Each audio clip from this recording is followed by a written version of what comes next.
2 বছর আগে মোর ভাই আসছিল এখানে, তো আমি আসলাম। দেখেন এই রাস্তার পাশে কত সুন্দর সরিষা, মানে জোস একটা প্লেস। সূর্যটা ডুবতেছে আর আপনাদেরকে যদি বাড়িটা দেখাই, দেখেন আসলে আগেকার যে কারুকার্য ছিল এগুলো আসলে ছিল অসাধারণ। তোমরা তো বসতি কেউ তাই নাকি? আমি জানি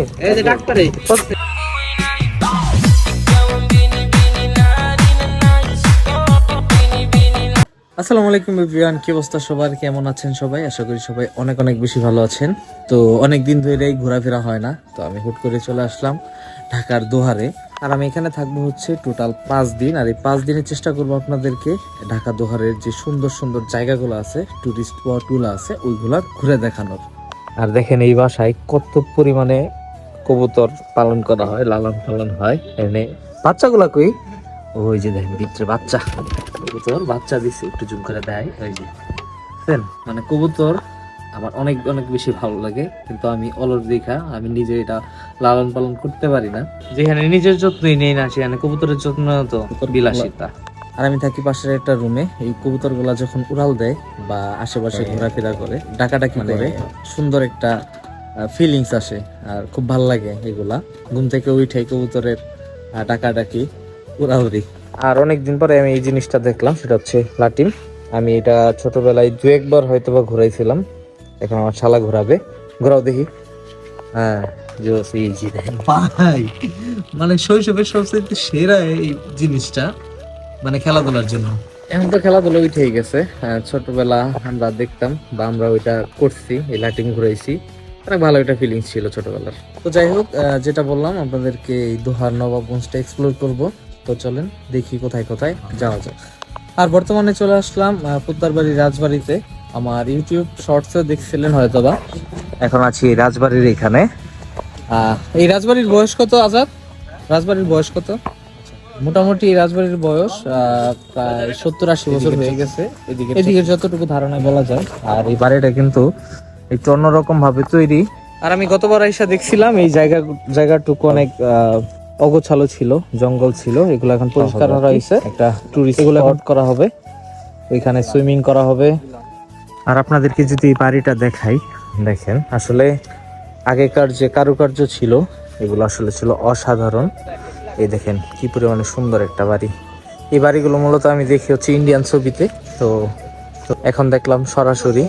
এখনকার সময় বাসা বাড়ি করলে সর্বোচ্চ 20 বছর 25 বছর থাকা যায়, তারপরে সমস্যা দেখা দেয়। কিন্তু দেখেন স্টিল এই বাড়িটা মানে শতবর্ষী বলা চলে, 100 বছর হয়ে যাইতেছে এখনো। দেখেন মনে হইতেছে যে কিছুদিন আগের করা, বা হয়তো বা 2-4 বছর 5 বছর এরকম হবে। আসলে আগের জিনিসপত্রগুলো অনেক ভালো ছিল, আর কোনো ঝামেলা ছিল না ম্যাটেরিয়ালে। এখন বিভিন্ন সমস্যার কারণে আমরা ওইরকম ভাবে স্থায়ীভাবে কোনো কিছু করতে পারি না।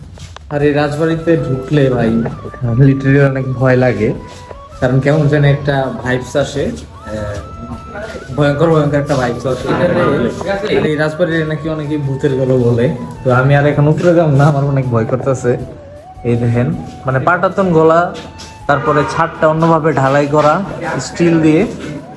এই দেখেন ভালোই লাগছে, মোটামুটি ভালোই লাগলো এই বাড়িটা দেখা। তো এটার ভিতরে আর ঢুকলাম না, ভয় লাগে। অন্য জায়গায় আইসা হঠাৎ করে কোনো জায়গায় যাওয়াটা এরকম ভাবে ঠিক না।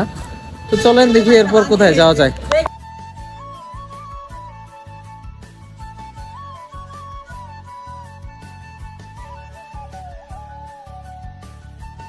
আর বর্তমানে আমি আসছি দোহার নবাবগঞ্জের ইমাননগর চক নামে একটা এলাকায়। এই দেখেন এই জায়গার কি পরিমাণে বিস্তীর্ণ, মানে কি বলবো। আমি গত বছর হালুয়াঘাট গেছিলাম, এরকম এলাকা দেখছি। এখন এই ঢাকার দোহারে এসে এরকমই দেখতেছি। আর দেখেন এই রাস্তার পাশে কত সুন্দর সরিষা, মানে জোস একটা প্লেস। সূর্যটা ডুবতেছে কেবলমাত্র। ঢাকার দোহারটা আসলে অনেক সুন্দর, আরো কিছু দেখতে পারবেন, আর অনেক জায়গায়। আর এই আমরা বলি চর, এখানে বলে চক। আচ্ছা যাই হোক, এই চকের পরে হচ্ছে পদ্মা নদী, ওই যে ওই আমার হাতের সোজাই পাশে। আর এখানে একটা জিনিস আমার উল্টা পাল্টা লাগে, সেটা হচ্ছে এখন যেখান দিয়ে সূর্য ডুবতেছে আমার কাছে লাগতেছে এটা পূর্ব, মানে আমার এলাকার রেশি হইলো অন্যরকম, আর এখানে কেন জানি আমার অন্যরকম লাগে। আর এখানে হচ্ছে আমার ভাইয়ের এফজেড, এটা কি মডেল, এফজেড কি ভার্সন, এটা ভার্সন 2, এফজেড ভার্সন 2। আমি দোহার আসলে এই গাড়িটা ইউজ করি, সাথে রিফাত থাকে, আজাদ থাকে। এই গাড়িটা জোস লাগছে, আসলে আমি এই গাড়িটাই ইউজ করি, এই গাড়ি দিয়ে পুরো দোহার ঘুরি। এই নিয়ে আমি 4 বার আসলাম দোহার, তো 3 বার আমি দেখলাম যে আসলে এলাকাটা অনেক সুন্দর, আর তাই ভাবলাম যে এবার আমি এক্সপ্লোর করব এই ঢাকার দোহার এলাকা। আর দোহার এক্সপ্লোর করে শেষ করা যাবে না, কারণ এখানে অনেক সুন্দর সুন্দর জায়গা, অনেক। এটা একটা ব্লগ দিলে সময় লাগবে হলো দেখতে 5 ঘন্টা, ঠিক আছে। আর এখন আমরা যাব হচ্ছে চাল্লা নামক একটা এলাকায়, মানে এইটাও দোহারেই। ওটা একটা সুন্দর জায়গা বলতে পারেন, বিকালবেলা আপনি ফ্যামিলি নিয়ে এখানে সময় কাটাতে পারবেন ওইরকম। তো আপনাদেরকে চাল্লাটাও দেখাবো, তো চলেন যাওয়া যাক।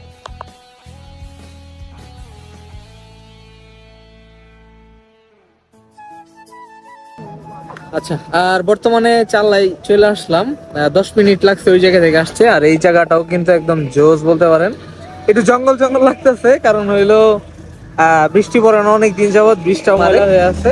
এই জায়গাতে মূলত মানুষ এসে বিকেলবেলা আড্ডা দেয়। আর এই জায়গার আশেপাশে অনেক পরিমাণে রেস্টুরেন্ট আছে। হ্যাঁ, ওই রেস্টুরেন্ট গুলোতে আপনারা সময় কাটাতে পারবেন।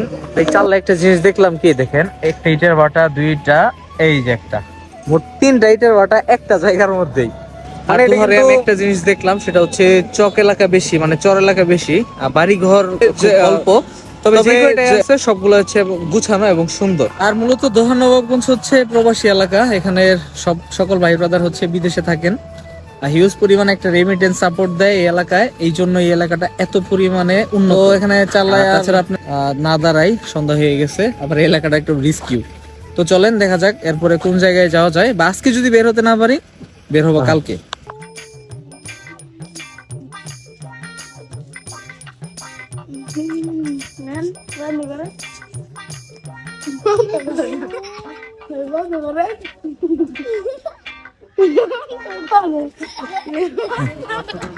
আর আজকে আমরা যাব হচ্ছে দোহার নবাবগঞ্জের মিনি কক্সবাজার মৈনট ঘাটে, আর সাথে আছে হচ্ছে এফজেড, আর এই যে আজাদ।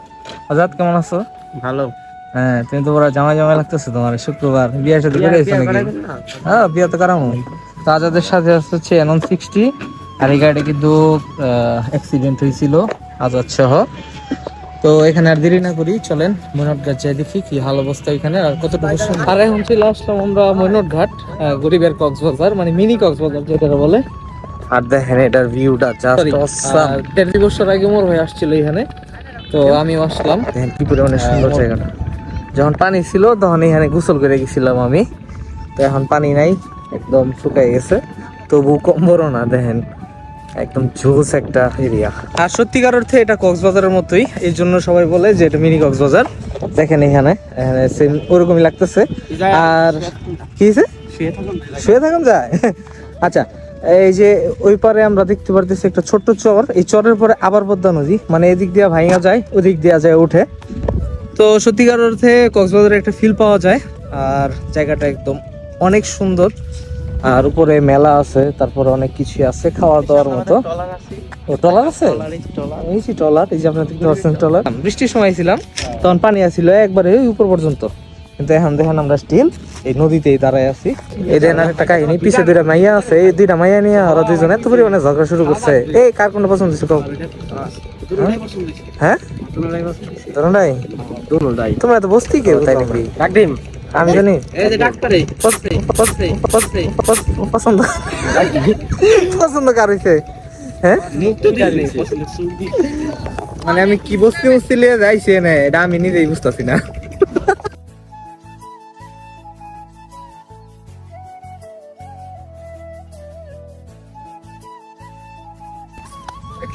আর এদিকের মানুষের একটা জিনিস সুবিধা, সেটা হচ্ছে তাজা মাছ খাইতে পারে, আমরা এটা পারি না। আমাদের এলাকায় শুধু তেলাপিয়া মাছ আর পাঙ্গাস মাছই আমরা তাজা খাইতে পারি, তাছাড়া নদীর মাছ এ পর্যন্ত যায় না। আর তুলনামূলক ভাবে এখানে ইলিশের দাম অনেকটাই। আর এখানে মোটামুটি বড় একটা টিলা আছে, যেটার উপরে উঠলে দেখেন এই পুরা পদ্মা সেতুটা দেখা যায়, একদম জোস একটা লোকেশন। তো এখানে আর দেরি করবো না, চলেন এখন যাবো আমরা ডাকবাংলো নামে একটা জায়গায়, এটা পদ্মার পারে। তো চলেন যাওয়া যাক। আর আমি এখন আছি হচ্ছে পদ্মার এপারে, আর ওপারে হচ্ছে ফরিদপুর, মাদারীপুর, ওই এলাকাগুলা। আর এখান দিয়ে